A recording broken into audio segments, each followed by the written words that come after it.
Have you been surfing a lot since you got out here? Yeah, it's like that's my full-time job. I was going to ask about that because you've been doing tutorials. I saw you took the Milios surfing. Yeah, One of them, Dixie, right? Yeah, I took Dixie. And you said you weren't a pro instructor, but I'm assuming like, do you have a goal here, or are you just doing it for fun? You know, surfing for me is like one of those things where I've always wanted to do it, and it's like you promise yourself your whole life you're going to get to a place where you can do that thing.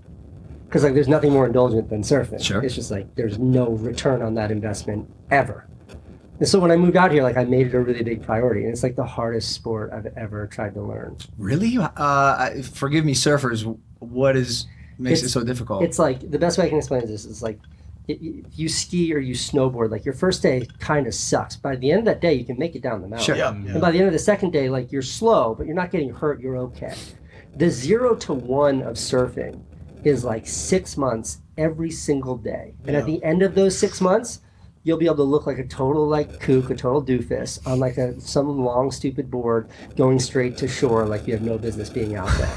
Like that's how hard it is. What do you think the core differentiating factors between surfing and skiing? Is it because the landscape probably the changes water, on every single? It's frozen water. Yeah, I mean, like, there's the mechanics of it, which isn't that romantic, but it's like you don't just have to learn how to like operate the surfboard. Like you have to operate the tool, but you also have to like read the waves and like know how to have the strength to paddle and like know where to find it's like imagine if like the ski mountain was constantly moving and changing shape. Yeah, like right.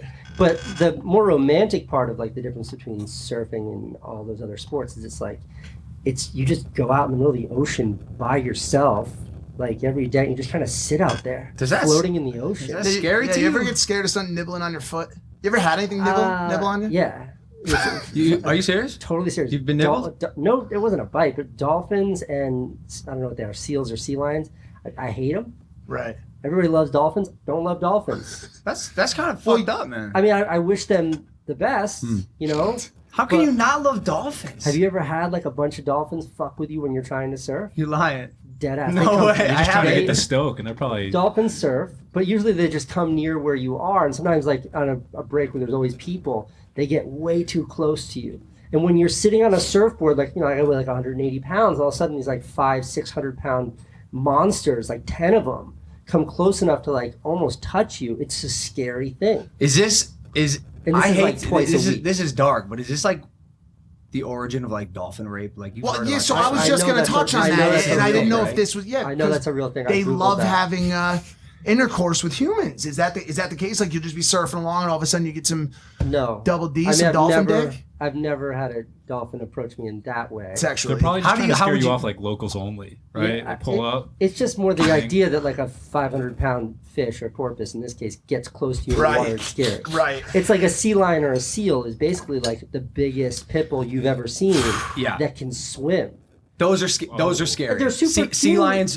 Sea lions are terrifying. Me, Deadly, lethal creatures. Yeah. Deadly, those teeth. Bro, all they do is kill penguins. You have to be a sick fuck to kill a penguin. Have you ever seen how cute a penguin is? Nicest penguin. Nicest. Animals, you know, they're gay penguins. They have partners that's for mad. life. That's mad cool. Yeah, nothing but respect for that. They're probably the closest animals to humans. Well, penguin. Well, there used to be a human-sized penguin, right? Oh my God, you're right.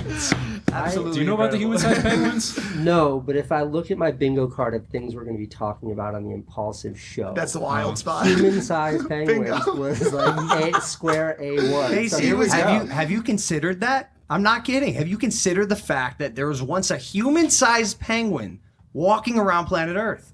What would you do? You know, it's like how much time of your day, like if you're conscious 16 hours a day, you're sleeping for, how much time do you spend thinking about shit like this? All of them. A lot. Because you got to hour. think, I mean, you remember Billy Madison, right? He brought human-sized penguins into the zeitgeist of culture. You remember that penguin that used to fuck with him when you get trashed? That was his biggest fear.